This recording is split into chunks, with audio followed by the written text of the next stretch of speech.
the three. The Bears led by 10. Then Allen Phillips, the alley-oop for Ron Bruton, who slams in 2, exclamation point. The Bears not only beating Tennessee, beating them by 30. Explain it to me, Clark. I can't. They only scored 43 a couple of days ago in a slow-down type of game with Wisconsin, but they averaged 74 points a game on the year. Today, they showed what they can do offensively. They were the better, quicker team from start to finish. In Midwest action in Milwaukee, 13th seed Oklahoma, 85-72 over UNC Charlotte. And now Oklahoma goes on to play the winner of the Michigan State Ole Miss game.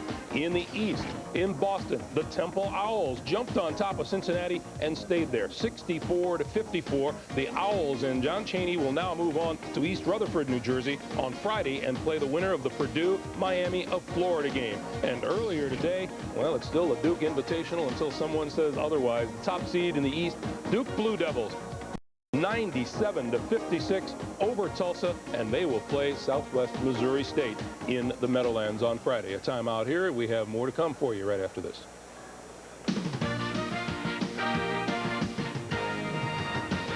For the first time in tournament history will face the Kansas Jayhawks in March Madness. Madness indeed in the air as Miami has already advanced to the regional rounds of the Sweet 16 by upending Utah here earlier today. Kansas and Kentucky coming up. They have never met in the NCAA tournament until today. Billy Packer, Jim Nance with you. And Billy, let's face it, you and I would get so excited about the history of the game and these two programs. This feels like a Final Four right here, doesn't it? Well, you think about Fog Allen, the kind of the guy created things there at Kansas. Adolph Rupp came from Kansas, the #1 winning team of all time. Number 2 is the University of North Carolina, Dean Smith. Number 3, Kansas itself. Heavyweights of college basketball, rich in tradition. Going on the line, can you imagine this is just the second round? It's amazing. They did meet earlier this season, December the 1st in Chicago. Hashimu Evans had 11 points, 11 rebounds, but this man, Wayne Turner, who will break a record here today, playing in this 149th game. He led the Cats with 14 points, and they blitzed Kansas, holding the Jayhawks to only 29% from the field. That was the lowest scoring game ever in the Grade 8. And how about these coaches, Roy Williams and Tubby Smith, their thoughts on this matchup today? Well, they handled us pretty easily when we played in the Grade 8 early in the year, and it was an 18-point game, and it really wasn't that close. So we've got a major challenge to make sure that our kids think they can beat them. They're a much different team than when we played them back in December. They're much improved.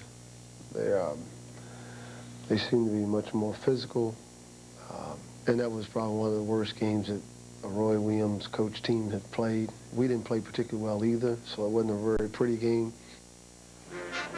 Wasn't a pretty game, but this Kansas team certainly has been upgraded since that time, relying on a freshman point guard who has certainly grown here in the last month, Jeff Bochy. What a difference from December the 1st when they last met, Billy, if we look at their lineups. Jim, I saw them play early in December as well, and Bochy was just then learning the ropes of playing a point guard position. Been a great scorer in high school, but entirely different responsibility when you're back there handling the ball all the time. Look at Tubby Smith, second season. He's never lost in the tournament as the Wildcat coach, winning the championship, directing them to that title in San Antonio a year ago. Scott Padgett was the MVP of the SEC tournament, and there it is. Wayne Turner moves past Christian Laettner, and this ball goes in the air. He'll be the most experienced college player of all time. Who would have thought it? Second round, Kansas and Kentucky for the first time ever in the NCAA tournament. How about that? Bradley outjumps Chenoweth.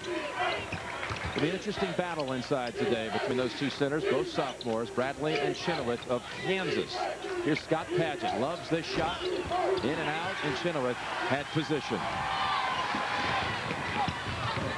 Jim, I think this game sends more about where college basketball is now than anything that's happened in the tournament. And the fact that you see the Southwest Missouris and people advancing, you see the balance in college basketball. No longer do the power programs rule the game. Bochy, there's the freshman. Three-pointer. And the Jayhawks, yep, he liked that release, huh? Consecutive streak going on those three-point shots. He's got his hands full here, though, with Turner. You talked about his experience. A very difficult guy to guard on those penetration moves. Gets one away by Pugh, and he lifts it ahead to Robertson. 5-0 Kansas at the start. Jim Allison, who has been very consistent with his play in all phases, fell asleep there and just let Robertson break away from him. Kansas as everybody knows, a much better defensive team now than they were back in December. Ball tipped and last touch by Kansas. Yes, Bill, you talk about the way the tournament shapes up in the regional round. We do have the Southwest Missouri States in there. Congratulations to Steve Alford, Gonzaga, Miami University. Some names we're unaccustomed to seeing in that round. Good blocking out that time. Both of these teams hold opponents down under 40. For Kansas, 38%. For Kentucky, 37%. So it's hard to get points against them. Allison thought about stepping back for the three. A quick Kentucky passing yields a basket inside by Allison. Paget, very good assist turnover ratio. That was his 92nd assist on the year. He's only turned it over 61 times for a power forward. That's excellent. Robinson, they get across that midcourt pressure, and they'll go to the line as Evans called for the block. Tournament appearances, Kentucky, well, they have the record for not only tournament appearances, but tournament overall victories. And there's some heavyweights, Jim. Yeah. Combined, these two programs have won 9 national titles, 3,434 victories overall, and 23 Final Four appearances. And that's what makes it all the more amazing, Jim, that they have never faced each other in an NCAA tournament. I mean, you think about, well, Kentucky and Utah having met the last 3 years, and they were what some thought were on a collision course to make it 4 straight years. Not going to happen now with the Utes eliminated today. But how that could happen, 3 straight years, 4 times in the 90s, and never these two tangling in a Final Four or anywhere. Both teams kind of mirroring themselves in regard to how they're playing defense, picking up full court. And there's Evans on the medium range jumper that he likes. Kentucky picking up full court. And you know what this means? They're going to be coming with that second 5 sometime early in this first half. They're going to try to wear down and turn it into 2 complete games, different games. Play you the first half to keep it tight, and then wear you out for the second. Chenoweth, one bounce, loses control of it on the way up, and then gets hacked. Kentucky can go 10 deep. Kansas really plays about 8 in the lineup. Now, some of you will be shortly being sent to the Purdue-Miami game in that wild East bracket that has already seen Duke advance today and Southwest Missouri State. They will meet in the Sweet 16, and Temple eliminating Cincinnati. And Jim, you see that juggernaut of Duke University, and you start thinking of teams and styles that could beat them. I really felt in Cincinnati, I didn't feel could play 6 games because of their backcourt shooting. I didn't think they could play 6 games and have it going for them all 6. But I thought if they ever got to face Duke, it might be one of those kind of games where they got backcourt scoring. But they'll never find out this year because of that outstanding zone defense that Temple plays. They just couldn't get by them. This is Greg Gumbel in New York. Those of you awaiting the tip of 10th seed Purdue against 2nd seed Miami of Florida in the Fleet Center in Boston, your time has come. We'll take a timeout, and then we'll send you to Boston to join Craig Boilerjack and Rolando Blackman right after this.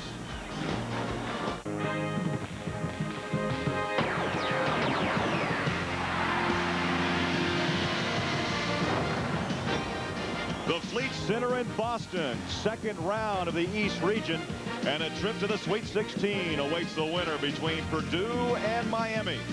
Let's take a look at the brackets here in Boston. Temple already has their invitation with wins over Kent State and a 10-point upset over Cincinnati. Purdue beat Texas in round 1. Miami knocked off Lafayette. And hi, everybody. I'm Craig Boilerjack along with Rolando Blackman. It's been a long march for Miami to the top, but the man who's led that march, though, is their head coach, Leonard Hamilton. Terrific job. Well, he's done a great job because over the last 5 seasons, he's led them to winning seasons. And this year, a 20-game win season for the first time since 1965. But one of the guards who's helped them with that success is shooting guard Johnny Helmsley. This kid has a hair-trigger jumper. Anytime you leave him open, you are in danger of igniting a fire under Johnny Helmsley. He gets a lot of fun with the crowd, and every time he gets an opportunity to shoot these shots. But he is a good one, and an all Big East. first-teamer. You talk about Purdue, they knocked off Texas in round 1, but you got to put that game in the category of ugly.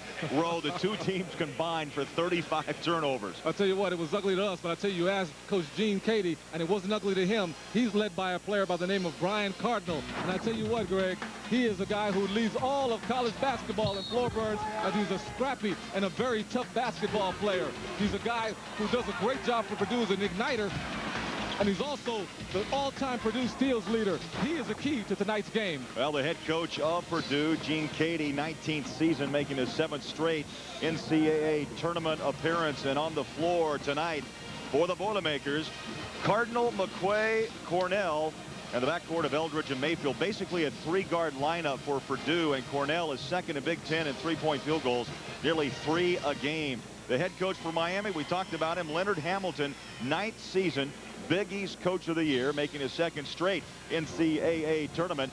And on the court tonight for the Hurricanes, Tim James, Johnny Helmsley, and Mario Bland, his front court. And in the backcourt, Vern Jennings and John Salmons. And keep your eye on Timmy James, co-Big East Player of the Year, averaging just under 19 a game.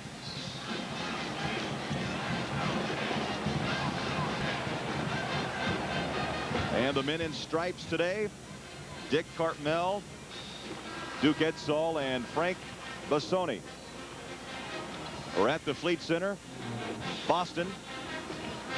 Miami comes in with a 23-6 record. They knocked off Lafayette in round 1, Rolando. First NCAA tournament win, by the way, in school history, while Purdue advanced, knocking off Texas Friday night. And a tough game, as we mentioned, with a lot of turnovers, winning by 4, 58-54. Well, the first few minutes right now, we're going to have to check out Tim James to see exactly how he feels. The last game, he was being hurt by his lower back spasms. So you got to see how his movement is the first few times up and down the court. No, James took only 8 shots in that opening round game against Lafayette. Well, it wasn't a bad game for him to have the back spasms. James starts it off a little short on the jumper, but rebounded by Hemsley, who had that hard hand on Friday night. He knocked down 9 threes. He was sizzling. Around to Salmons. Nice entry pass. Hamilton told us today he wanted to get Bland kind of early in this game involved. Well, he got involved right there, too. A good plays by Miami as they moved the ball around the perimeter and found a good and open Bland on the low post. Cardinal. Both teams opening up in man-to-man defense. McQuay fumbling down the baseline, and they're going to call him for steps. Turnover, coming back the other way for Miami. Just couldn't handle the ball on that play, too. But both teams just seem to be playing man-to-man defense and getting the basketball exactly where they need to be. Right now, he was trying to get a pass in there, too, but just shuffled his feet just a little bit. Bland at 6'6", the wide body at 265 brings it down court. Right now, everybody's going to pay a lot of attention to Johnny Helmsley. Long jumper by Salmons, off the mark. McQuay the rebound. Here comes Purdue. Very dangerous play in Cornell. Mayfield to Eldridge on the wing.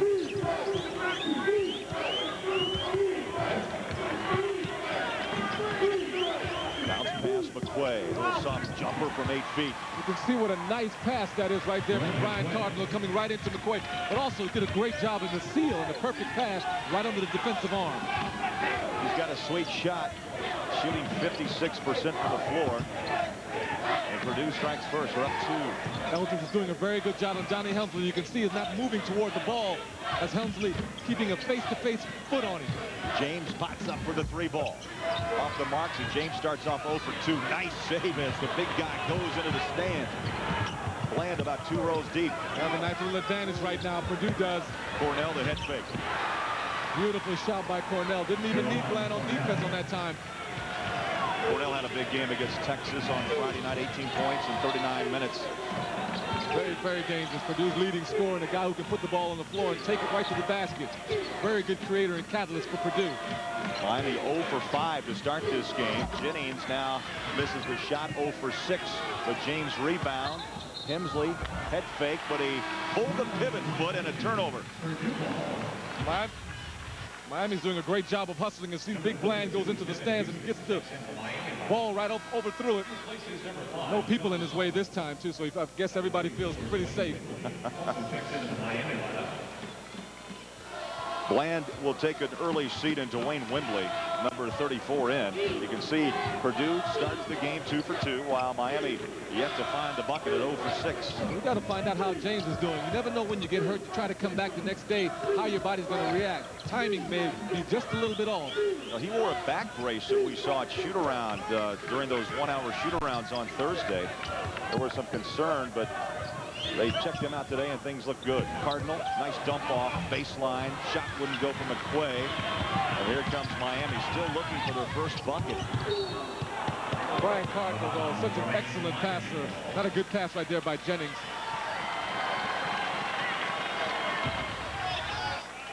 Trying to come on up the court now, passing the basketball. You're going to find Helmsley in this game. It'll be a good matchup also to keep an eye on Eldridge and Helmsley. Whistle as the shot went up.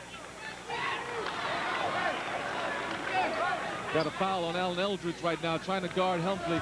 Very difficult matchup right there, too. That's a good one to watch to see if Eldridge can slow down Helmsley, because he's not even playing any help defense right now. Anytime Helmsley moves around the court, he's following. So the first foul whistled in this game goes to Eldridge of Purdue. Johnny Helmsley, a junior from Baltimore. And that breaks a drought of about 3.5 minutes. And here's Johnny. That's right, 31 points, 3 boards, and a team record 9 of 12 from the three-point line. And boy, he had fun with that Lafayette crowd. That sure was a pleasure for all of us to watch also, too, because, Craig, he was sizzling. And he was going back and forth, bantering back and forth with the Lafayette crowd, just having a real good time. 3-shot foul for Helmsley as he was fouled trying to shoot up that 3, and he makes all 3. So quickly, Miami cuts that 4-point deficit down to 1. Cornell holds it up for Mayfield. The trailer is Cardinal.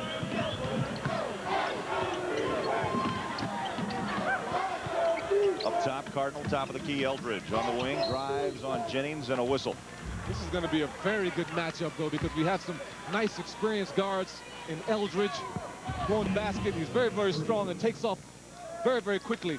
And Jennings just could not move his feet fast enough to cut him off. But we've got some nice guards in here. In Cornell, also Eldridge, Jennings.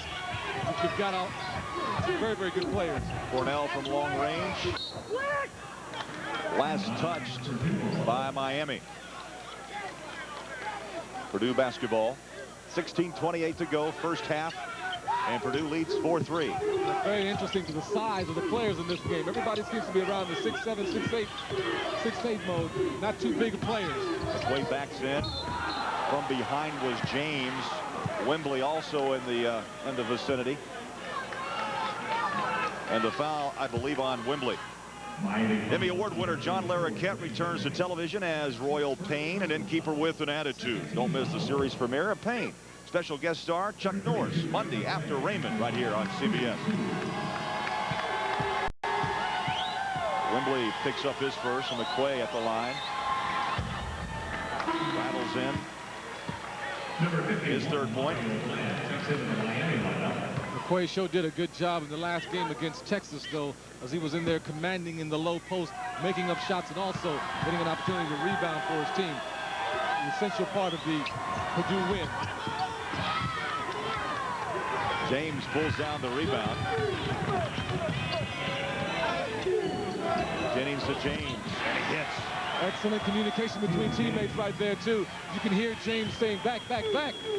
And Jennings hit him right in the flow. 2-point bucket, a long jumper, but just had his foot inside the line. So it's all tied at 5 with just under 16 minutes left in the opening half. This is a strong man-to-man going on here. Cardinal feeds baseline. Mayfield back up to McQuay, trying to drive by Bland. Well, look at that defense by Miami. They're swarming.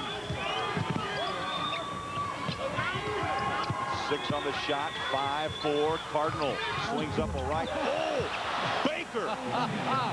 Did he call bank on that one? He doesn't care. He's still collected. Cardinals averaging 11 points a game, and those are the shots that you call when you're playing cat and mouse out on the court. And Katie even gets a smile as we go to break. Purdue leads Miami 8-5.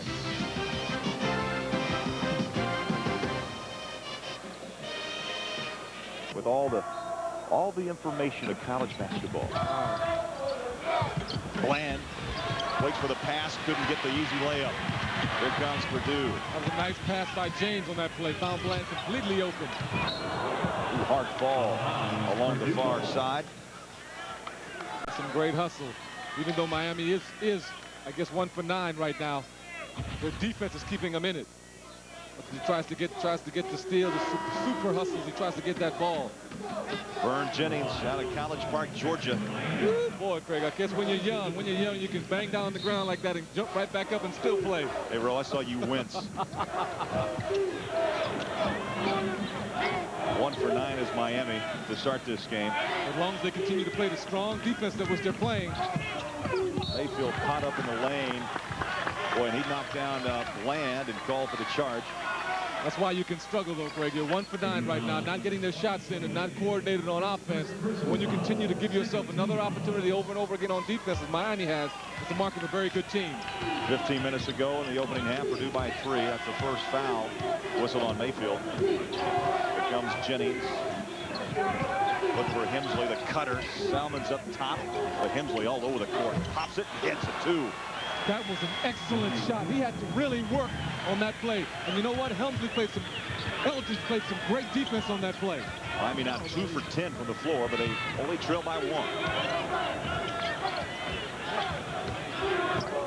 Mayfield, the Cardinal. Guarded by James.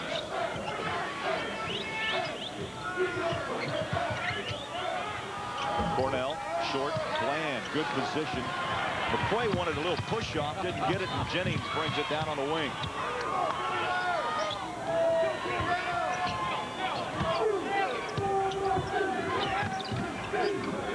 James, 3, wouldn't go, and the little guy Mayfield at 6'1" pulls down the board. Oh, nice lob down low, chased by Bland, and last touch by McQuay.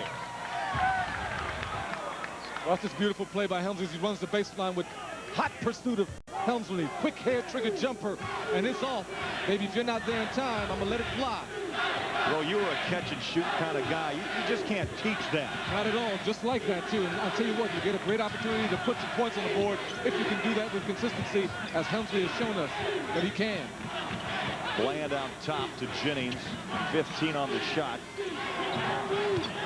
Purdue by 1. James has a good look from 14. And Cardinal rebounds and starts it up to Mayfield.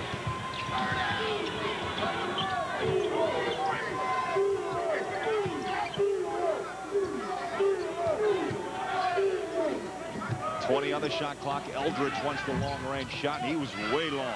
Bland another rebound. Jennings pushes the tempo. 3-on-3. Slices. Gives off nicely to James and a whistle. Good situation right there, too. And Tim James breathing kind of hard. I don't know if it's because of not playing the other night and also the pace of this game, but it's in a tough fight. It's a good play right here as Jennings comes on down the court, gets everybody to come over to him and passes right over to James as Cardinal was trying to help. And he's still able to get an opportunity for 2. Cornell fouled him from behind. You see 2 points, 2 boards for James, the Co-Big East Player of the Year. He shoots 70% from the line. Well, right now he may be just a little bit winded right now. You see his numbers row on the season, nearly 19 points and 8.5 boards. But Friday against Lafayette, limited time. We talked about some back stiffness and some spasms basically throughout the week. Came up with 9 points. He looked tentative at times. I think he was a little afraid maybe to try to make the extra jump. Oh, I think so. I saw him coming down the court a couple of times, wincing quite a bit. So the important part of that is he had an opportunity right now to take care of it. And of course, with a guy like Hemsley, he was able to take the time off. James makes the second. And so James goes out, and Elton Tyler, who comes in, 6'9" sophomore. Had some good minutes against Lafayette. 5 points and 5 boards in limited action. Exactly. Miami now extending that defense.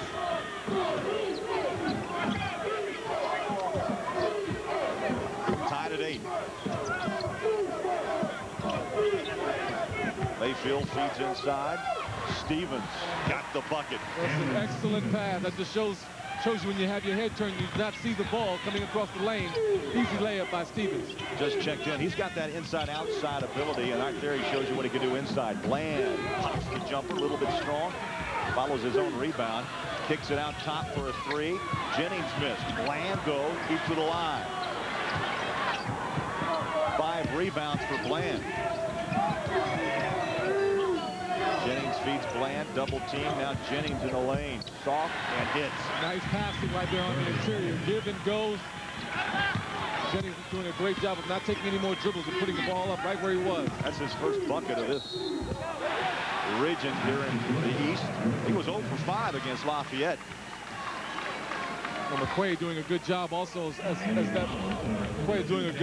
that ball is moved around the perimeter. He's making sure and parking himself somewhere right near the lane where he gets an opportunity for the short shot. He's doing a good job from baseline to baseline of creating havoc for Miami. 3-point opportunity for McQuaid as the foul went on Kevin Houston. McQuaid 53% from the line. And he makes it a 3-point. Ball tipped up for grabs. Cornell gathers it. With 12 minutes left in the opening half. Purdue by 3. Offensive rebounds a story. Miami has 5.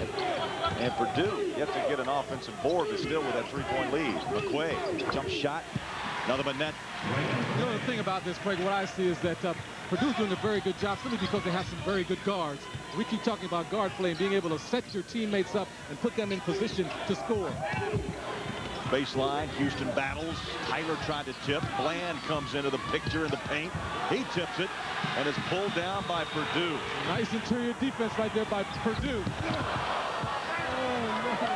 Loose ball. Houston's got a 1-on-2. He pulls up. Kind of a fast shot right there. And another fresh 35 as we hit the 11th. Double dribble. And Houston takes a hop and a skip and a turnover. That's the excitement of the play right there, Joe. But watch as Houston goes on in, and the defense right there by Purdue. As we get into the man scramble all throughout. You can see Bland. Great defense by Purdue as everyone stays right on the ball until Stevens gets an opportunity to get it and throw it back out. Fresh legs for Miami as James and Hemsley checks back in. Also back on the floor is Wembley, number 34. Miami shooting 3 of 13 from the floor, and you can see their 3-point shots. That's why they're down. It's not making its way down either. Really, that's why they're down in this game, though, because each and every time they have an open opportunity, they're missing. And also when it gets close to the basket, Purdue is doing a very good job of team defense and stopping Miami's thrust. 3 for 13, 2-point range, and 3 of 18 overall.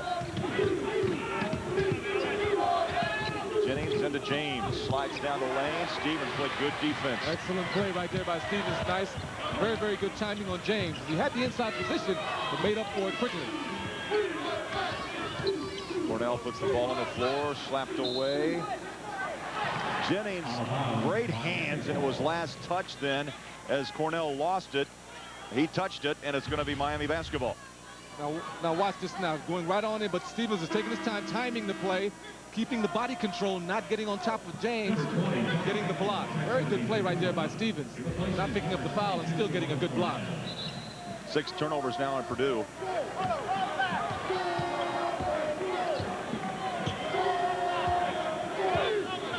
Jennings going against Mayfield.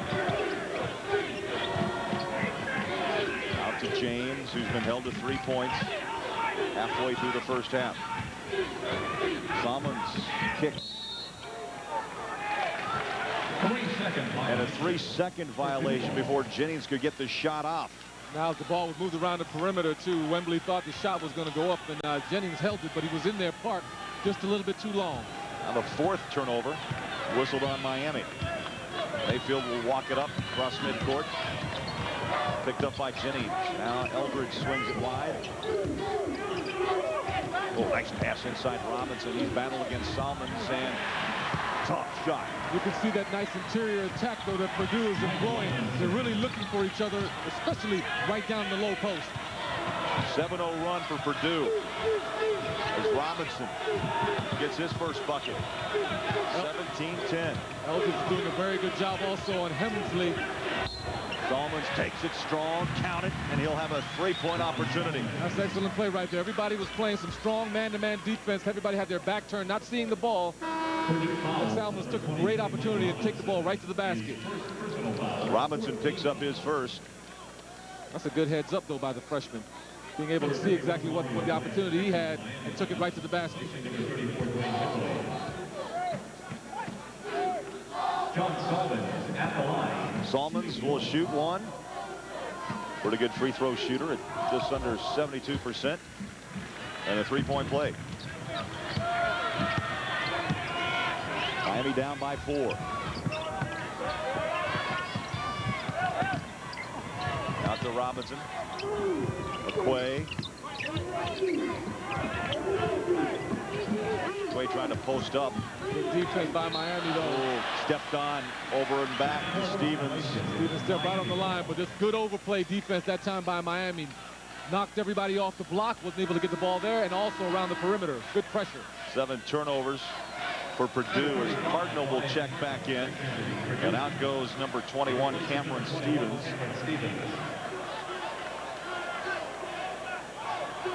Number 22, Jamal Cornell in the Boilermakers. Also, Cornell back in. Robinson sits down. Both Robinson and Stevens row productive. Both hit a bucket and a couple of minutes on the floor. Oh, they were very, very positive in what they had to do. Definitely came in and did a positive job. Emsley swings it around. Jennings jumps it up. Too strong. Bland tried to grab the rebound, but McQuay controls. Miami's just not very good at the field goals right now, so they're getting some shots up there, but there seems to be just a lid on the hoop. Inside the Cardinal. It takes a little bounce step. Salmons blocked it from behind. That starts a break for Miami. Jennings thought about it. Now Salmons. 2-point shot. No. McQuay working both ends. Another rebound.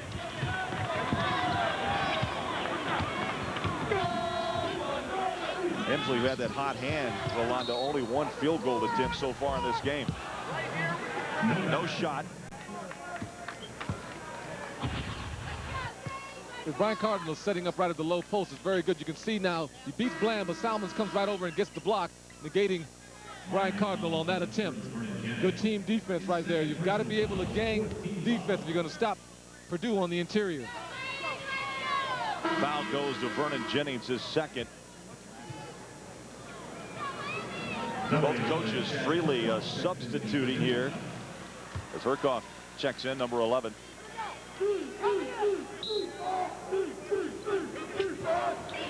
Field goal 7 of 11 for Purdue. Miami, Orlando 4 of 22 shots. They've doubled up the shot attempts. Yeah, they've got to get themselves some better shots though, but Eldridge missed. Rebound to Miami. That was an excellent move by Eldridge. All he forgot to do was finish. Over to Salmons. They feed down low. Tim James working on Cardinal. Stops, shoots, hits. That's the advantage you have right there. If you get Tim James moving into the post and not being a stationary position, it makes it harder for Purdue to help. Now, James Rowe is a tremendous leaper, the Big East high jump champ, 7 feet 1 1/4. Exactly. That's why you've got to get him on a moving roll. That way everybody is moving around and not having him stationary where he could take advantage of Brian Cardinal guarding him. Miami down 2 with a chance to tie. Simmons across midcourt. Behind the back dribble, splits it up, dumps underneath. Good position at James. Got the roll off the front of the iron. It's an excellent play, and also a good play by James to clear some space to give him a passing angle. We're tied at 17 as Miami's gone on a 7-0 run. Herkoff guarded there closely by Hemsley. Work it around to Cardinal on the wing. 13 on the shot. Inside McQuay. Where Ole Miss and Michigan State are separated, Clark, by just 1 point as they wind down toward the end of the first half. One of the interesting things that I've seen in this game is that Ole Miss has the front line players that can match the quickness of the Michigan State front line. Oftentimes, Michigan State has an advantage in that particular area, especially with front line players. Mississippi was dealing well with the board work earlier on with an offensive rebounding edge. Jason Smith has 12 points so far. He averaged, and right now, The Jayhawks are trailing the Wildcats by 2. Kansas got off to an 18-10 lead in this game before the Wildcats came back. And right now, Kansas has to be careful of not allowing Kentucky to get a little surge here, as you see Jamal McGlory missing inside. Kentucky, over the course of their better games, has always been able to put together a surge, either starting the second half or right at the end of the first half to create some distance. Kansas is going to try to keep it tight these next 2 minutes. Winner of this game plays Miami of Ohio on Friday in St. Louis. This game has been tied 6 different times. The Wildcats, remember, the only Final Four team remaining alive in the tournament from a year ago. And you can't discount that fact. They're experienced. They're starting to play a little better. The perimeter shot is the key to Kentucky being their best, because they can do that as well as anybody because of their size. McGlory, deep post-up position for the Deuce. All right, Clark, back to Boston now. Purdue and Miami, tie game still. Craig Bolerjack, Orlando Blackman. Jerron Cornell makes it a 19-17 game as Purdue in a back-and-forth battle. Miami was down 7, tied it at 17. Houston hits the deck in a foul. It's been a tough defensive battle. Both teams trying to check each other on the offensive and defensive end. It's just important to say that Miami right now is trying to solve it. Exactly, and that's what put together. Porter battling hard, couldn't get the tip to go. Purdue pulls down another rebound. Oh, Craig, it's wartime, that's for sure. Purdue's coming at him with some nice guards, and people who can control the pace as well as a balanced attack inside. Eldridge, nice job over Houston, shoots it down. Anytime you have good guard play, guys that can put the ball on the ground and be able to set up their teammates as well as themselves, break down pressure, exactly the way Eldridge just did on that play. Boy, not a good pass from Bland as Tyler couldn't reach it. Coming up on Pennzoil at the half, Greg Gumbel, Clark Kellogg will get you caught up in all the tournament news, all the scores and highlights. That's all coming up on Pennzoil at the half. Purdue's really doing a good job on the defensive end, though. They're fronting, not exactly fronting, but they're denying the ball going to the post for Miami, making it very difficult to get the ball inside. Cardinal with Tyler. Now back to Mayfield. Guarded by Simmons. Cardinal trying to look inside. Posting up is McQuay. 10 on the shot clock. To kick it out. Oh, a 3-ball down for Eldridge. All of a sudden, the little man has found some heat on a 7-0 run. He was 0 for 6. It's able to execute it now with Mayfield and Eldridge in there. We'll keep an eye on that matchup with Eldridge and also Hemsley, because he's just white on him, like white on rice. A reach in. Foul on Robinson. It's going to be his second and a timeout. 3:49 to go in the half. To get by the Purdue guards. And Roll, they've had 9 offensive rebounds, but managed only to convert 3 of those into points. Exactly right. And also, you can see the job that Eldridge is doing on Hemsley. He's staying right on him and forced him into a bad shot on that attempt. Guys are hustling, going right out of bounds. You'll see a lot of guys going on the floor today, too, because both teams want this game very, very bad. Invitation awaits to the Sweet 16. Since Cincinnati upset by John Chaney and his Temple Owls earlier today, so Temple on their way to the Sweet 16. Now Miami has changed up the defense a little bit, going to a zone. Eldridge, quick step. Mayfield fires to Cardinal. Look at the movement and a whistle.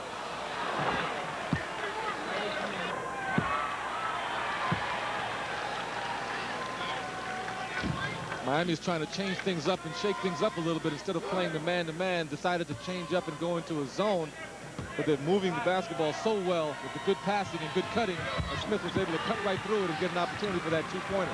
Makes both free throws. 9-0 run now for Purdue. They're putting on tough full-court defense. They're pressing, and right there, get a nice little turnover. So Bland's going to come back in as Katie shouts. I don't know if that's encouragement or just instructions. The guys just take it because they take it well. Obviously, they're doing a good job.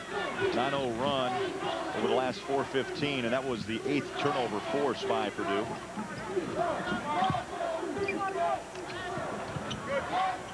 Smith around to Cardinal. Wants the 3 shot. Bang. It's a lot of good movement by Purdue. Ball movement as well, and also Cardinal's doing a great job of moving, getting himself open on the right side for the 3. 6 points, a couple of 3-pointers here in the first half for Cardinal, and the lead now is 12. Well, I tell you what, the Purdue pressure is really bothering Miami. Get them completely out of their offense. They're just looking for the next pass. Bland to James, drives, baseline. Boy, look at the swarming defense. 3 guys on James. Another turnover. Out of bounds. And you can see the frustration not only on the Miami bench, but in the eyes of the Hurricanes. This is excellent right here. The ball movement of finding Cardinal right there, who does not hesitate and takes that 3. But that's good teamwork, though, by Purdue. Coming up on the 2-minute mark, Cardinal had a tremendous game against Texas on Friday night. 14.7 boards in 27 minutes. And he's that scrapper. Whistle. Right there, I think you have a foul on Smith. That's the first on Smith. And the 7th on Purdue. Get a good opportunity now for Miami to shoot some free throws in the last minute 54. Well, Leonard Hamilton has gone to his 3rd-string point guard, and João Paulo Coelho out of Portugal. Hemsley went for the steal, missed it. Eldridge lost the handle, but controls over to Mayfield. Well, Hemsley is off right now. He really needs those 2 free throws to be able to get back into rhythm. Eldridge is doing a very good job of keeping him out of rhythm by applying pressure each and every time down the court. Eldridge drives to Cardinal. 3-pointer on its way, but blocked by James. He follows his shot, battles, and hits the deck. You talked about floor burns. There's another one. Every time the ball is loose, I tell you what, and Brian Cardinal's around it, you're going to get somebody who's flying and diving after that ball. It was a great block by James as all the players go on up. Cardinal's right there. Look at him hustling, trying to get that ball. And definitely trying to call a timeout, too. Well, he can make that the Cardinal hustle, a great dance. Bland battles off Smith and then feeds it up to Houston. Purdue's doing a really good job, though, of the pressure.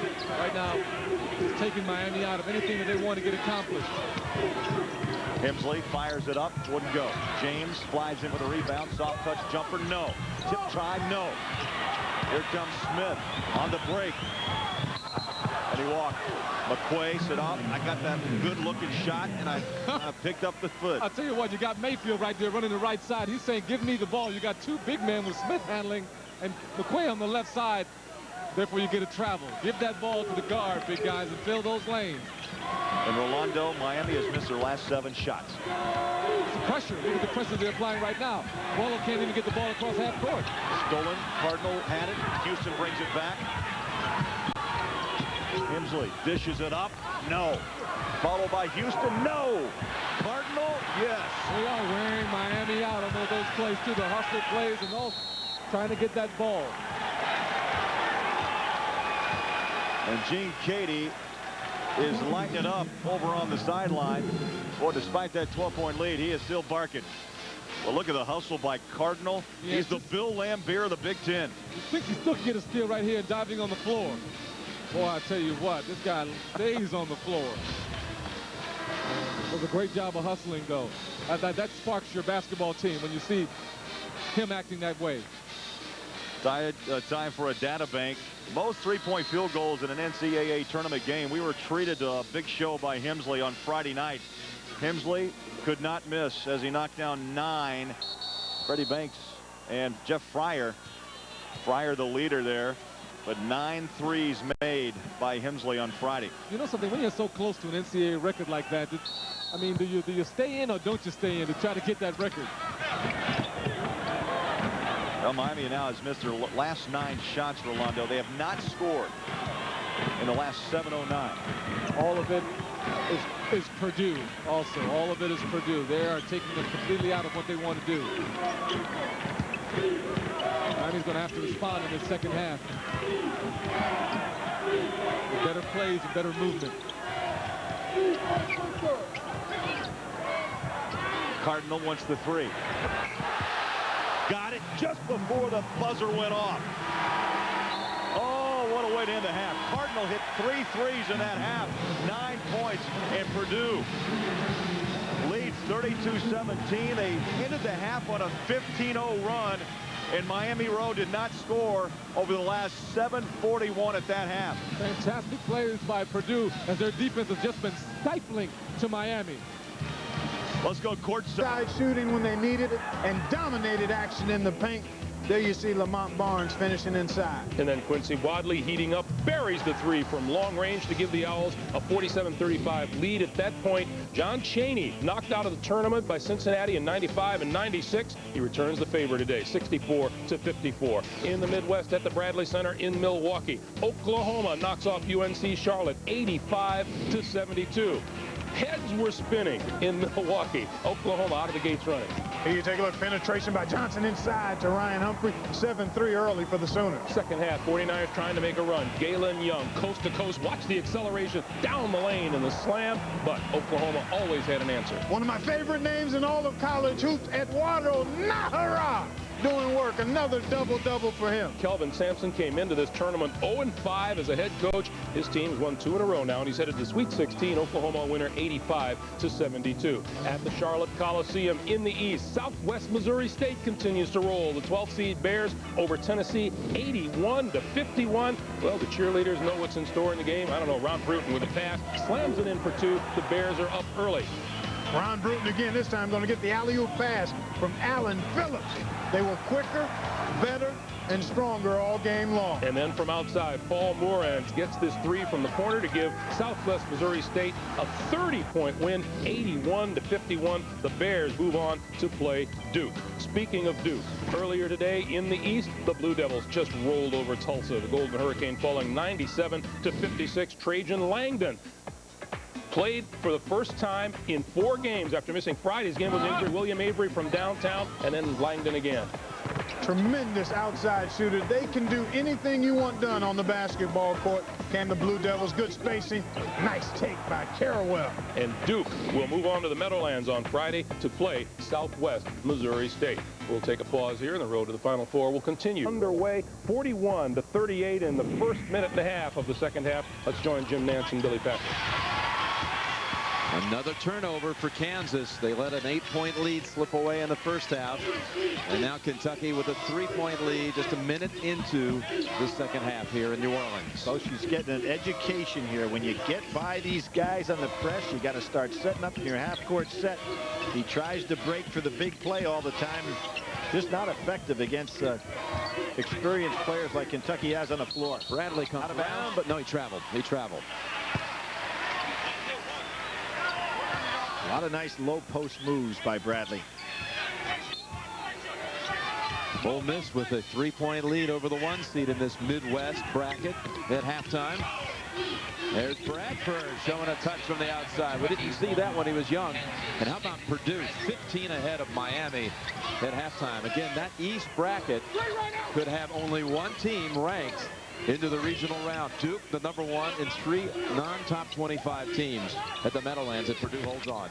Gene Cady, whose club really was struggling in February. Well, some people wondering if they even belonged in the NCAA tournament. He's had so many years where he's taken the Glenn Robinson type teams and say, gee, he just didn't quite get there. This year, looks like he may get there with a club that was struggling. You saw the Miami score where earlier today Wally Szczerbiak and the Red Hawks ousted Utah, and they're becoming another one of these great Cinderella themes, and Szczerbiak certainly becoming a hero in this tournament. Well, I really think Roy Williams has got to set the freshman down. He's trying to do so much by himself. He's costing his team dearly. Evans scores on the inside. There it goes again. Very dangerous pass. Bradford. Would have been some basket had it gone. Kansas ball. So we'll keep you updated on that score, but right now it's time to get you back to the second half of your game between Purdue and Miami. We'll do that coming up after this. Rolando is everything. Oh, it's the key, and that's exactly what these guys have been doing, though. But they understand each other. They've been around for a long time, and they're experienced also. It's not a bunch of young guys. These guys also want to win. Give me your take on the first 4 to 5 minutes of this half and what Miami must do. They just have to establish themselves in getting the good shots, isolating James and making sure they get a couple of good shots also for Hemsley. They got to get those guys going. And they play defense. Here comes James on Cardinal, and Cardinal from behind. Hustle play. You know, for a moment, Cardinal looked like he was trailing 1 or 2 steps behind, but he makes up the distance in a hurry. Well, it's a good thing, though, for Miami, though, as they're playing good defense right here, taking the ball down toward the basket. The important factor right now is that Cardinal does a very good job and not let James also get any easy points. 2 shots for James, who scored 7 in the first half. 69% shooter, makes the first. So James on the board here to start the second half. Leonard Hamilton. Just has to wait now for his team to respond. I know he made some adjustments at halftime, but you've got to give it a few minutes here to see if your team can put whatever game plan together. They've started off right with the defense and also being able to put some points on the board. James with 9. Cuts that Purdue lead down to 13. James playing some tough D on Cardinal, up the top to Eldridge. Eldridge chased by Hemsley. Mayfield backs it out. Tough cross-court pass to Cornell. Miami plays such good defense also, though. Salmon did a great job of recovering on that play. Well, McQuay sent a little pick on Bland, and able to come down the lane was Eldridge, and a whistle. That was an excellent play right there. Didn't get any help till it was just too late. He's coming right down the lane. Watch as Eldridge comes right down the lane. No one on the weak side understands what's going on. And Bland has to take the foul. That's his first. Bland held scoreless in the first 20 minutes. And that's, again, what Leonard Hamilton told us. You got to get the big guy at 6'6", 265 involved. That's the only problem, is that he was getting the basketball early, trying to make some plays, but also the Purdue defense was just too much of a swarming defense. They play really good coordinated defense. These guys communicate, and they play hard. Eldridge will get another, had 5 points in the first half. 32-19 Purdue. Turnover. Just little things like that, though, Craig. Little mishaps. You know what I mean? Not even having any good continuity. The ball comes in bounds. You turn around trying to get it going and throw it right back out of bounds. Those are the types of things that'll kill you, especially when you're down. 10th turnover for Miami. Eldridge on the wing, up top Cardinal. Cornell kicks it. Greg Gumbel in New York. Purdue and Miami will keep you updated on what's happening there. But right now we want to take you to New Orleans, where Kansas and Kentucky are tied for the 9th time today. Jim Nance and Billy Packer standing by. Robertson comes into this game, 103 assists, only 47 turnovers, a perfect pass. Lester Earl wasn't ready for it, and that little hesitation cost Kansas a basket there. It's a beautiful no-look pass. Look at the bobble in the hands. Takes too much time to develop, and there's the block from the weak side. We talked about how these two programs are so connected, with Rupp having played for Allen at Kansas. And this is the 22nd meeting between the two, with Kentucky leading the all-time series 18-3, but they have never, until today, met in the NCAA tournament. There's Kentucky. They pick up full court pressure. Kansas goes over the top of the press, and Kentucky drops back into their 2-3 zone. London's been pretty effective as a shooter. Dangerous. Another steal. I think everybody underestimates the anticipation ability of Turner and those long arms that he has. He plays a lot taller than he looks.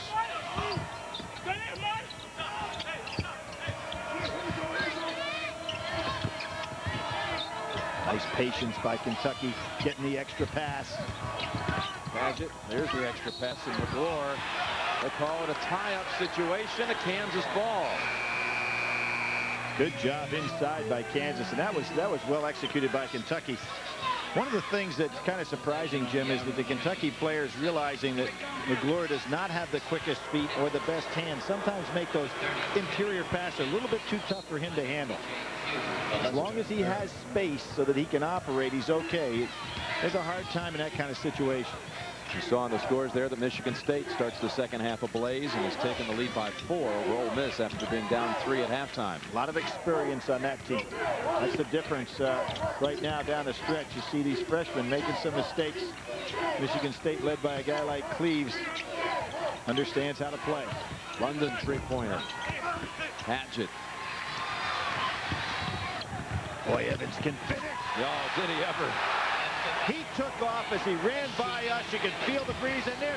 Chenoweth's not expecting. Turner comes in and knocks it away. Here comes the Kentucky run. They had one like this in the first half. Crossover dribble between the legs by Turner. Great play. They pick him up again. They beat it over the top to London. He'll go in, challenging, and McGlory is going to be called for the foul. He got him with the body, but he blocked that one. He was a foot over the top on the block. Unfortunately, hit with the body. London thinks he's got it. Look at this. This is all ball, but he did get him with the lower body. Most of the time, that's not called. Boy, Turner putting on a show out here, isn't he? Seems to do this, Billy, since his freshman year. When you get to the NCAA tournament, especially that sophomore year where he stepped up 4-to-1 ratio. Oh, turnovers to assists. And Jim, how about this? When they write the history book about Turner, you're saying the guy that's played more games than anybody in the history of college basketball. And somebody said 10 years from now, well, what game didn't he play? Yeah, the one game he missed. And he told me yesterday, I was visiting with him, that Coach Pitino kind of warned him that he probably wouldn't be playing in that game. And Anthony Epps went all 40 minutes. Championship game 96 against Syracuse. He said, you know, we're going to have to beat him with the outside shot. And hey, look at what Coach Pitino got out of Epps. He made 7 threes that night. Right. And Turner, that's the only game he never played in. I don't think anybody's questioned what Rick knows about basketball. No. So, you know, you'd say, yes, sir, Coach, and sit down. Brilliant basketball mind. And Pugh over the back. Good job. Good job. You know, we saw Wally's World here in game 1. And here's Wayne's World. It says Wayne Turner's arm. Will we have Wally's World and Wayne's World in St. Louis? We'll see. And do you see anything at all that's separating the two right now, or we could see that would separate the two down the stretch? Well, Jim, the thing that jumps out at me, since they're both shooting a good percentage, are turnovers on behalf of Kansas when they try to force tempo in this game. And also, you have to figure that Kentucky's got an advantage here in regard to stamina because of that outstanding bench that they've got in numbers. Evans, and a 4-point advantage now. 14 for Hashimu today. And you're looking out on that floor, 3 guys that have played on a national championship team in Evans, Turner. I'm talking about played a lot on a national championship team. 3 seniors. Not many people can have that kind of experience on the floor in this NCAA tournament. Talking about Padgett and Turner and Evans. And certainly McGlory's been around to taste that championship glory too. Just this man right there. You saw him for a moment, Desmond Allison. He's a freshman. He hasn't been to a Final Four, obviously, and yes, he heard has. about it. He was there to watch one last that's year. Right. It was in his hometown. That was actually the regional. The regional. And look at Turner, 3-pointer. That's when you're really hurting. You're having Kentucky as opponent when Turner's stepping out there and hitting the 3. Although he did have 4 threes in one game in the SEC tournament. This is a big one, and he delivers. Ryan Robertson. Seniors and seniors. Just when it got to 7, they had to have that one. Roy Williams out there exhorting his team on.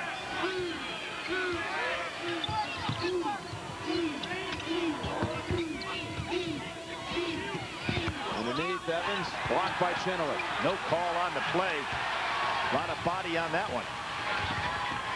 I was surprised the pass went inside. Kentucky stays in that zone. Chenoweth having a hard time touching the ball. Bradford came back to get it, and what a save. Chenoweth wanted the lob. Bochy, that's a tough shot. Yeah, I don't like his shot selection at all in this game. Kentucky ball. Jim, there's where in another year he'll have the experience to know, hey, this is not a good shot for me. My team's not ready to rebound it. Pull the ball back outside. He's 2 for 9 now. Pull it back out, set up, get good floor balance.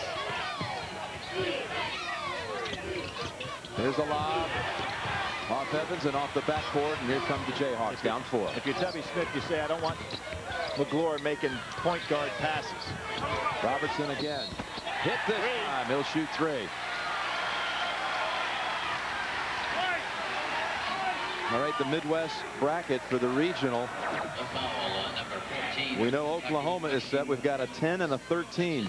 We've got Oklahoma with wins over Arizona, and today UNC Charlotte will take on the winner of Michigan State Ole Miss, and Miami University will be there.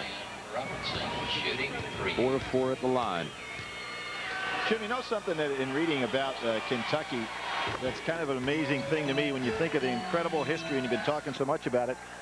1998 was the first time Kentucky ever won the SEC regular season, the SEC tournament, and the national championship. And there's 7 years that they've won the national crown. They never had the trifecta before.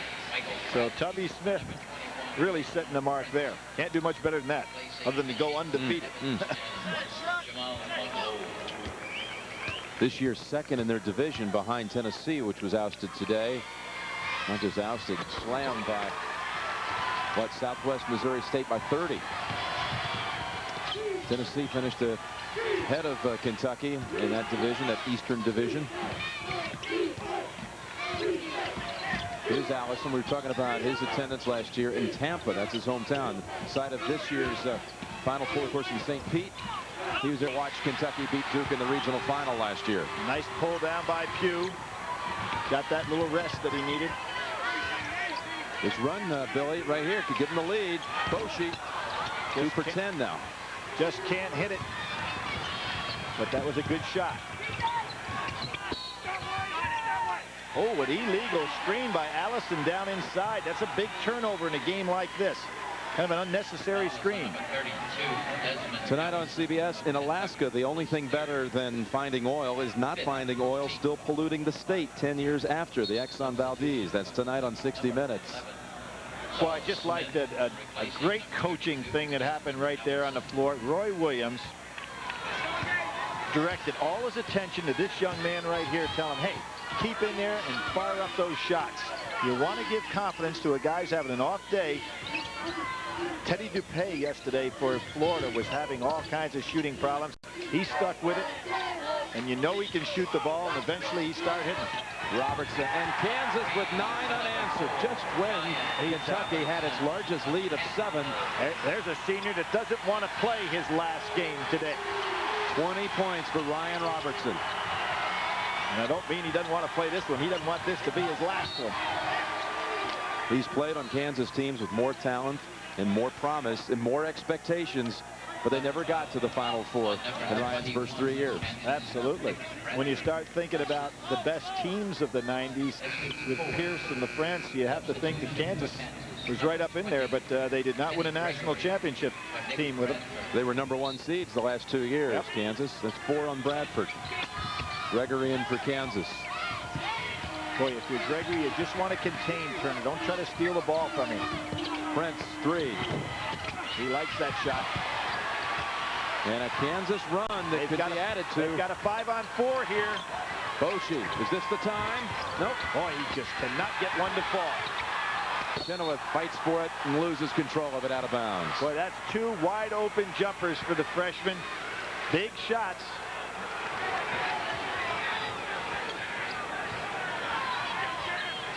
Matt Doherty over there saying, we're using the arm stroke. Hey, just keep firing it up there. It'll go.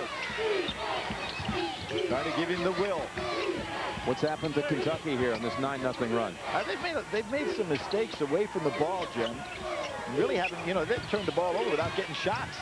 Padgett, a senior, will go to the line for 2. Could tie it. I'm wondering about the fatigue situation now. You get down to 750. Kansas kids in excellent shape. The Kentucky puts a lot of pressure on your ability to have some legs at the end of a ball game. And they've got 2 in foul trouble on the Jayhawks side. 4 for Pugh and 4 for Bradford. Padgett, the MVP of the Southeastern Conference Tournament. We're going to bring in Jeff Carey, a freshman from Camden, Missouri. And he will spell Pugh with the 4. Yeah, the object here is to try to steal 2 minutes if you're Roy Williams. And this is asking a lot. They're kind of surprised that Lester Earl wasn't the man to come in there with a little bit more experience. But we do have more size here. It's an important couple of minutes for that kid. And the tip out. Yep. And Kentucky down 1. Padgett just 1 of 2 at the line. Prince realizing he can post up on the much smaller Boshi. Padgett with Carey on him. They never could get Prince down in the low post, and I'm sure Turner would like to see that setup, but just can't get it. Padgett gets free on the wing, and the 3 gives Kentucky the lead back. How often have we seen Turner penetrate and dish back out? And there are 2 guys, again, with the experience. 2 seniors understanding how to do it with the clock winding down. 7 minutes to go. It's been a great one, as we expected here in New Orleans. Kentucky leads by 2. 9 ties and 5 lead changes. Where's Kansas going here on this possession? They've got a mismatch down inside. Turner's on Chenoweth. If they can just lob the ball up in the air, he's got a small man on him. Gregory gets stuck, but gets the roll to tie it at 61. A 10th tie of the game. Sensational individual effort there by Gregory, just hanging in the air.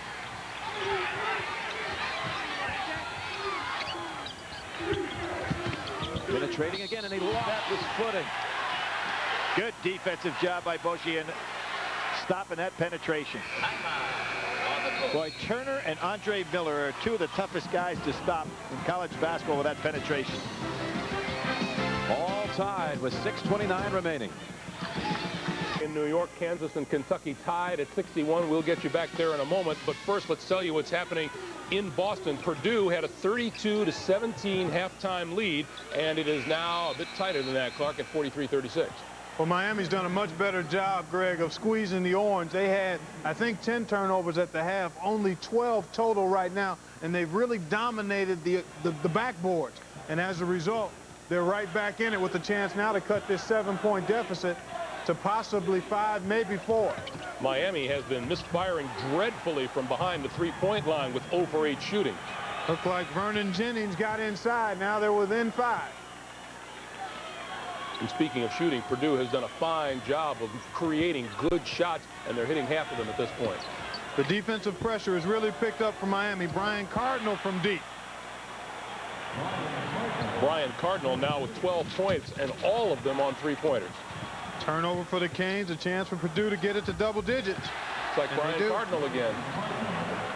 We'll keep you posted on the progress of the Boilermakers and the Miami Hurricanes. Right now, let's take you back to New Orleans. Kansas and Kentucky rejoin Jim Nantz and Billy Packer. Jeff Boshi, the freshman point guard for Kansas, has struggled, but he just hit a mighty 3 from way out to give the Jayhawks the lead. They trail by as many as 7 points in the second half. And everybody high-fives Carey as he comes off because he did exactly what he was supposed to do. He didn't get any rebounds, didn't block any shots, didn't score any points, but he got 2 minutes down for Pugh. And look at Padgett's shot drop. He has a chance to tie it again at the line. And got that off despite getting hit on the body and Chenoweth's hands in the way. Watch this power move. Sensational play. This is a terrific play by Padgett.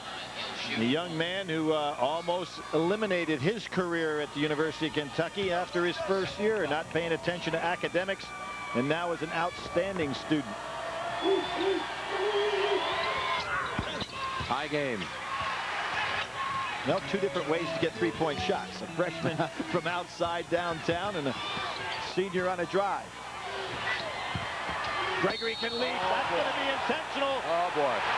That will be intentional. It will be 2 and the ball out of bounds.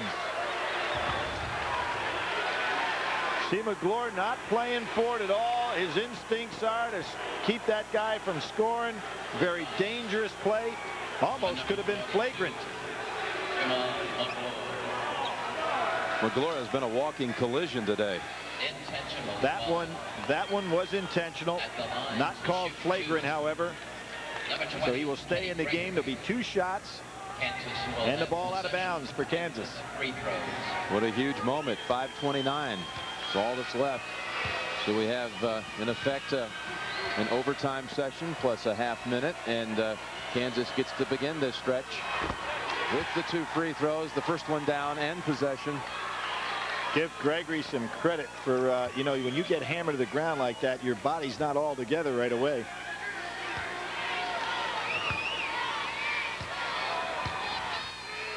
Taking his time.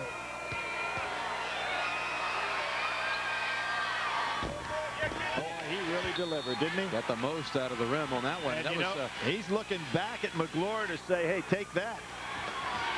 He's not happy with it. Those are those soft rims that we were first tipped off about on practice. Yeah, Thursday. Wally Serbiak said this is a great place to shoot, and these rims are so soft. They're old, and they've really been broken in. Saw it on those free throws. Nice catch by Pugh on that out of bounds pass there. Oh, another foul. This could turn out to be a 4-point situation here. Well, that's only is that their 7th? It is for the team fouls. That is the 7th, so it'll be a 1-and-1. And for Evans, that's number 4. And it puts the best free throw shooter that Kansas has on the line. Billy, let's check out the CBS Sports Line stat of the game. And to this point, field goal percentage is pretty even. And way above what both teams normally give up. 49 and 51, both hold teams under 40. For complete tournament coverage, go to cbs.sportsline.com. Robertson, a great free throw shooter. 1-and-1. 85%. This kid has had a great game today, Jim. Passing, generalship on the floor, tough defense, good shooting. He's 8 of 8 from the line. He's interning in the sports information office this semester, and he might have a chance to go home tomorrow and do a lot of work with his own clippings. He may have a chance to go back to St. Louis, where he is from.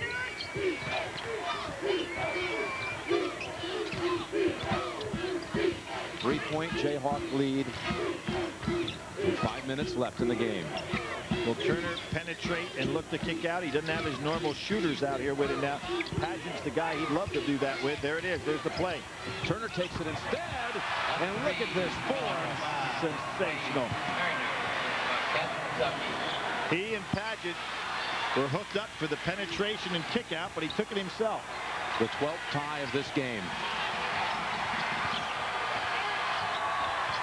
Good crossover dribble. The freshman, not this time. What a quick putback. Over the back. Chenoweth, yes. That was a good crossover dribble. The shot just wouldn't fall. Chenoweth comes following up this shot, but goes right over Pageant's back. It'll give Pageant a 1-and-1 at the other end. Number 34, Scott Pageant. Pageant with 14 for the game, and he's come through here in the late going, as he often has in his career. Substitution. Bradford back in for Gregory in the Kansas lineup. Had that monstrous game against Maryland in their huge win. 25 points, 13 rebounds, 5 assists. Shows his versatility as a ball player. Calmly sinks the 2 with 4:30 remaining. 2-point Wildcat lead. Quite a comeback by Kentucky after that 4-point play situation. Are these the comeback Cats? Take 2. Well, this is the state of comebacks. Remember Kentucky at LSU, the incredible comeback, and the all-time comeback in the history of college basketball was Duke Tulane here in New Orleans. Bradford short, and Pageant takes it back for Kentucky. And they put the ball in the hands. It gives you a guy that gives you so much confidence when he's got it in his possession. 7 lead changes, 12 ties. That'll be it for him. And he'll have to head to that bench not knowing if he'll ever wear that Kansas uniform again. Well, that's going to bring Gregory back into the ball game. Really hurts Kansas. Gregory will come in. Dew goes out. The senior out of Omaha gave him a big game, a huge game. Breaking open a tight one with Evansville at the half. Second half splurged by the Jayhawks, and T.J. Pugh, senior, has fouled out. Roy Williams said the most courageous player he's ever coached. Came back from some injuries. Pretty tall accolade when you think of some of the players he's had here. Yes, sir. His 11 years. 1-1. All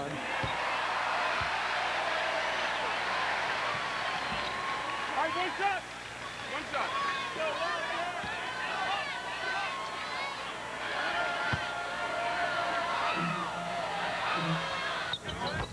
Paget so smooth at the line.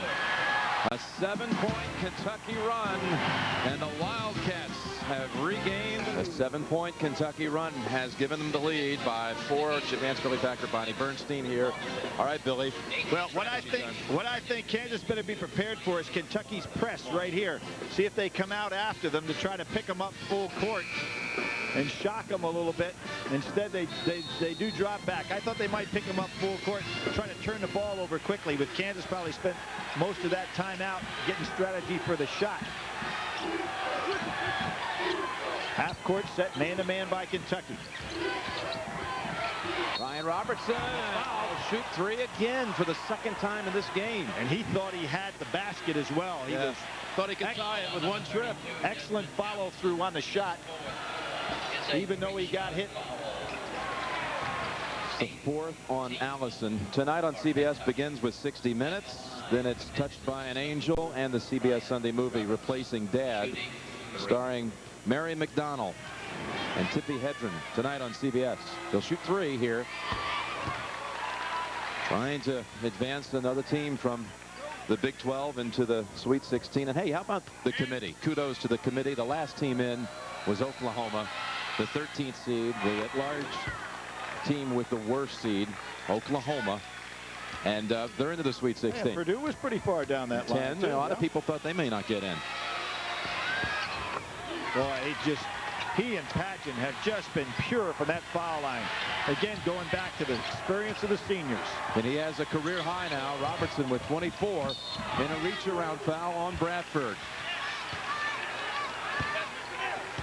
It is so contenting for a coach to be thinking that he's got the ball in the hands of seniors in these kind of basketball games. You notice Turner seems like he's totally in control of what's going on. Robertson the same way down on the other end. Another Jayhawk falls victim to the foul count. It's Bradford this time. Pugh was the first to go. And Lester Earl.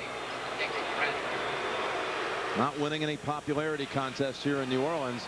They're going to have to rely on Lester here. And you know, Jim, you talk about a guy maturing over time. As a freshman, Paget played an average of 4 minutes a game, scored 2 points and 1.2 rebounds a game. So that form's so good. Now he misses the first, got double bonus the rest of the way.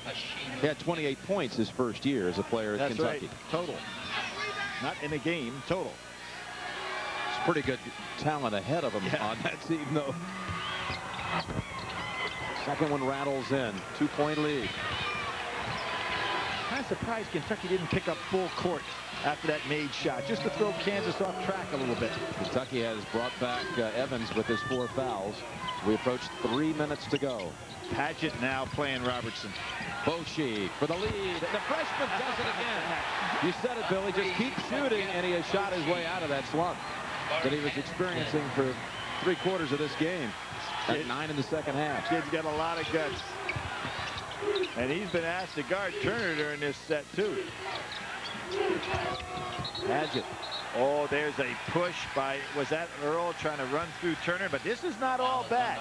Turner not, you know, we talk about all the great things he does, but one of the things he has problems with is free throw shooting. He's gotten better, though. He's 68% this senior season. It's double bonus time again, so 2 the rest of the way. His first 2 years at Kentucky, shot 56% from the line. 1 to tie, 2 for the lead. He's been shooting it good today from the outside as well. Now, isn't that the first time he's been on the line today? It is indeed.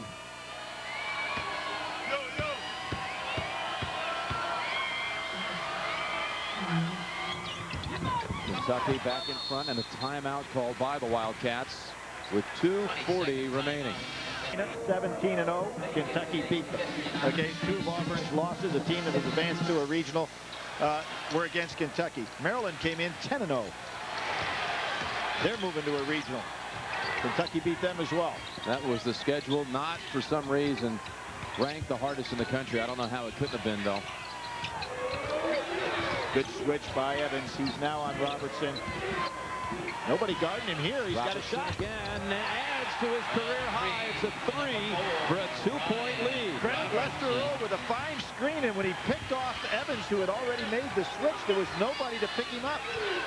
And as hot as he's been with his career high, you got to stay with him. Padgett working down in the blocks, gives it back. Evans, the senior, down and out, and Robertson there for the rebound. Boy, Robertson is really having some game, isn't he? 27 points, just blowing out his career high. He's got the ball again. Now Prince on him, the freshman. Here they get the switch again. What a possession this is. Under 1:40 to go and a 2-point lead. Trying to make it a 2-possession game. Bochy, the freshman, over Padgett. He rattles one home. Boy, I'll tell you what, his guts and the coaches from Kansas telling him keep shooting the ball when he was 2 for 10. Killing Kentucky from the outside. Bochy and Robertson. Oh, great rebound. Wow, he's able to hold on to it somehow. Here comes the penetration. Robertson, Turner, did he travel? No, outside. Turner puts that ball down the floor and turns that corner. Back to the line for 2. Here he goes, that jump stop, and then straight up for the shot. One of his most effective offensive moves. So no basket. Foul was outside, but it's a double bonus situation anyway. So down 5 with 1:08. Percentages working in the favor of having this guy on the line if you're Kansas, even though he stripped the last 2.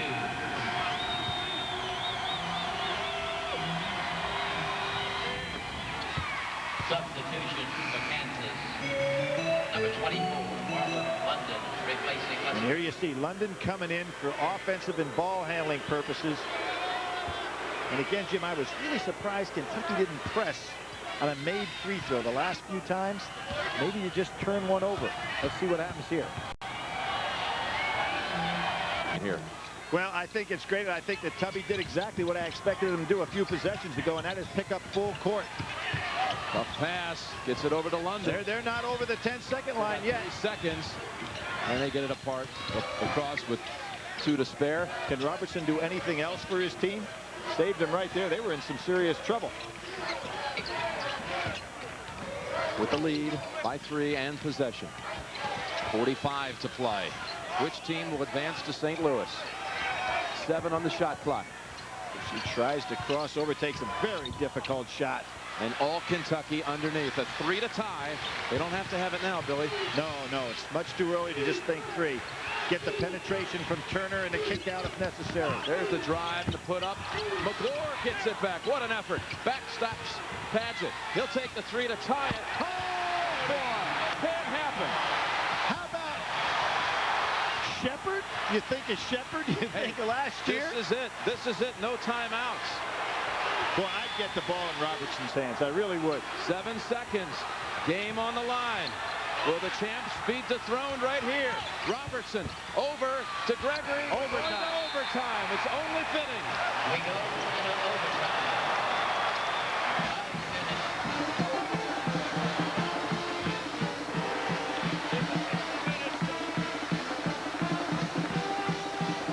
I'm not believing this shot right here. Well, do you remember the Duke game in St. Petersburg? You remember how he turned around and pumped his fists? Just a report play performance. How about this? He slides over. This is even better, though. This was harder. Yes, it was. Yeah, tougher shot. He was wide open on that one. The Wildcats and the Jayhawks. Robertson's hands to start the set, as opposed to in the freshman's hands, and then Robertson could have made the decision to pass a little bit sooner or to take his shot. Remember, Roy Williams' side will have to go this extra 5 with 2 starters fouled out, and it's a Jayhawk team that really goes 8 deep on the season. So they're down to 6 players that have played quality minutes on the season. Lester Earl's in the game, along with Marlon London, the freshman.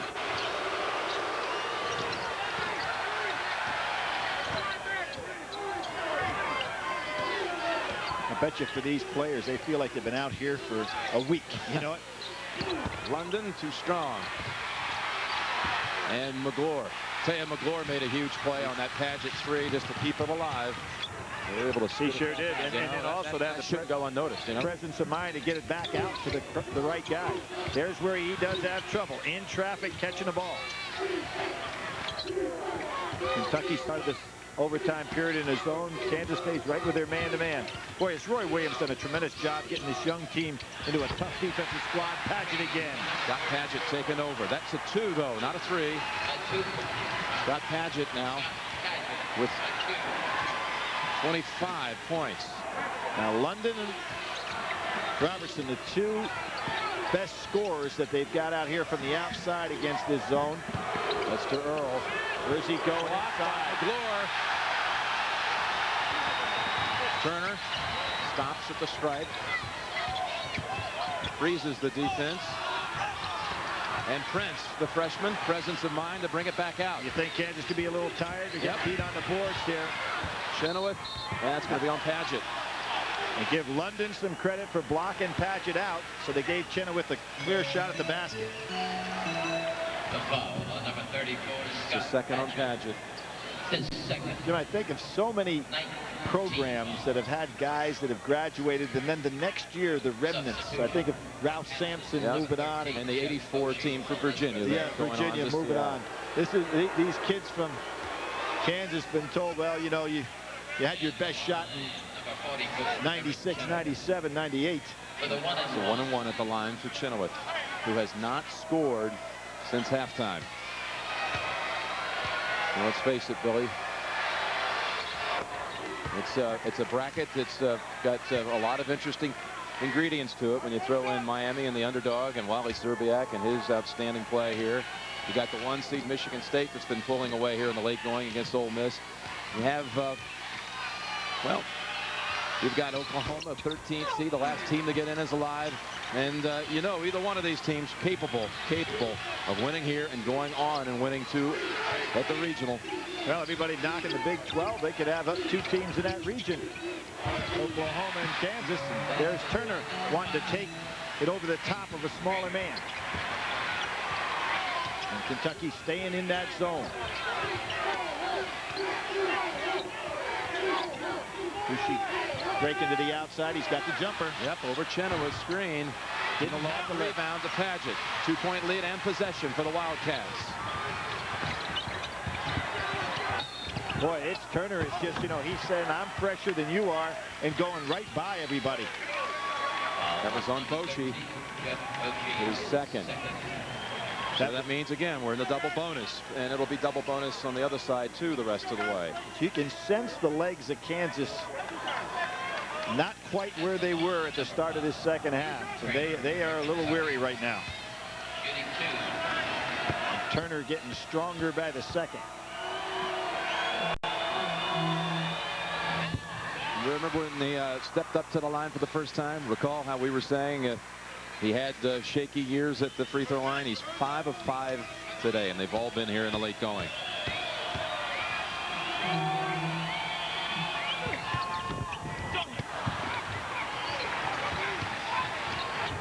This is the 60th anniversary of the NCAA basketball tournament, and 2 of the most storied programs in the game. It never met in the tournament until today, and a classic matchup that has to go an extra 5 minutes to sort things out, to see who will advance to the Sweet 16 in the Midwest. Gregory for Kansas. Good job by Gregory to fill that open space in the 2-3. Chenoweth double team and a